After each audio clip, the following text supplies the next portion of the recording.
చేయాల్సిందిగా మా అందరిని ఉత్తేజపరచాల్సిందిగా మరొకసారి మనవి చేస్తున్నాం. జై తెలంగాణ, జై తెలంగాణ. నాకు తెలుసు మీకు ఆకలి అవుతుంది, నాకు కూడా అవుతుంది. మల్లారెడ్డి గారు భోజనం పెట్టిండో లేదో కూడా నాకు తెలియదు. పెట్టినామన్నా మంచి బిర్యానీ పెట్టిండంటే జర ఒక 5 నిమిషాల్లో ముగించుకుందాం. గౌరవనీయులు పెద్దలు, మీ అందరి అభిమాన నాయకుడు, గౌరవ శాసనసభ్యులు, మాజీ మంత్రివర్యులు మాస్ మల్లారెడ్డి గారికి, గౌరవనీయులు పెద్దలు, మీ అందరి ఆశీస్సులతో కాబోయే మల్కాజ్గిరి పార్లమెంట్ సభ్యులు అన్న రాగిడి లక్ష్మారెడ్డి గారికి, మా తమ్ముడు, యువకుడు, ఉత్సాహవంతుడు, డైనమిక్ నాయకుడు, హుజూరాబాద్ శాసనసభ్యుడు గౌరవనీయులు కౌశిక్ రెడ్డి గారికి, గౌరవ మేయర్లు పీర్జాదిగూడ వెంకరెడ్డి గారు, బోడుప్పల్ మేయర్ బుచ్చిరెడ్డి గారు, గౌరవనీయులైన మరి మన డిప్యూటీ మేయర్లు, గౌరవనీయులైన మున్సిపల్ చైర్మన్లు, అదేవిధంగా వేదికపై ఆసీనులైన గౌరవ జెడ్పీటీసీలు, మండల ప్రజాపరిషత్ అధ్యక్షులు, కౌన్సిలర్లు, కార్పొరేటర్లు, వివిధ మండలాల పార్టీ అధ్యక్షులు, డివిజన్ల పార్టీ అధ్యక్షులు, మాజీ మార్కెట్ కమిటీ చైర్మన్లు, సింగిల్ విండోల అధ్యక్షులు, కోఆప్షన్ సభ్యులు,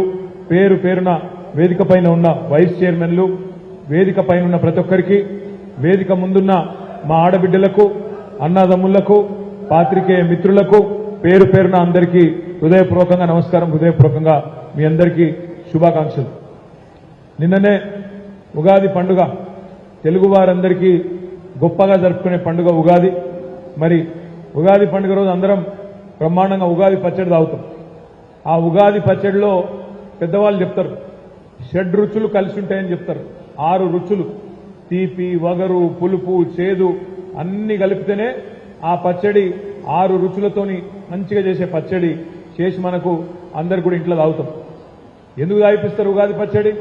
ఎందుకంటే జీవితం కూడా అట్లనే కొన్ని ఎత్తులు పల్లాలు, కొన్ని చేదు అనుభవాలు, కొన్ని తీయటి అనుభవాలు రకరకాలుగా ఉంటాయి.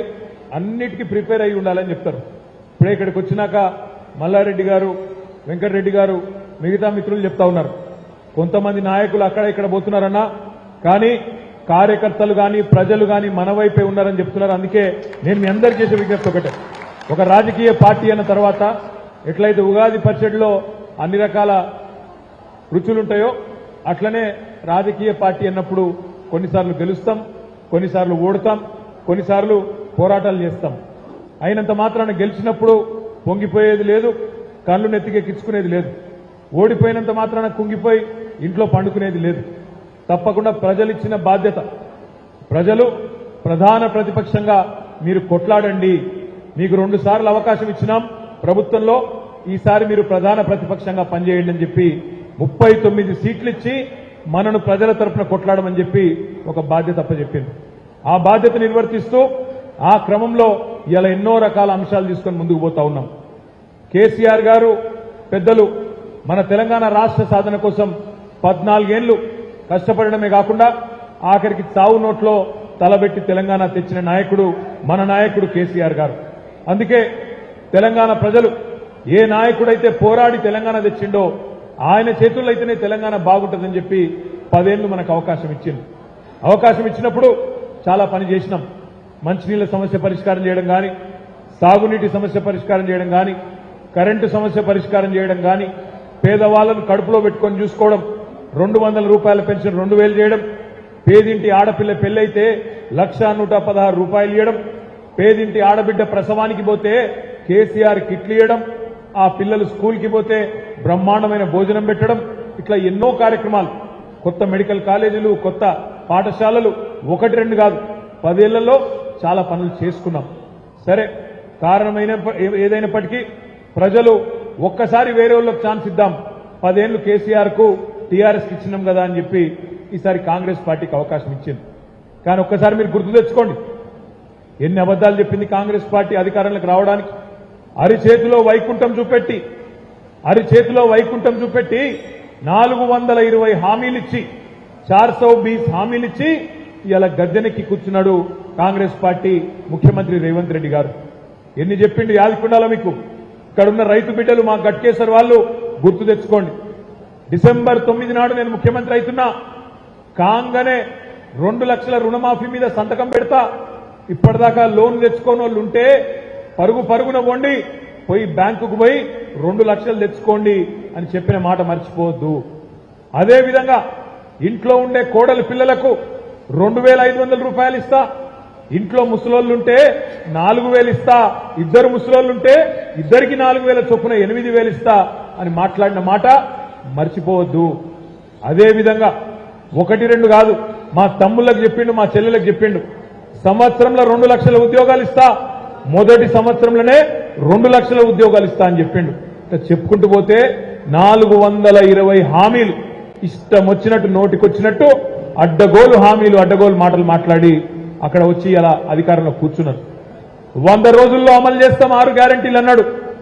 100 రోజుల్లోనే 6 గ్యారెంటీలు అన్నాడు.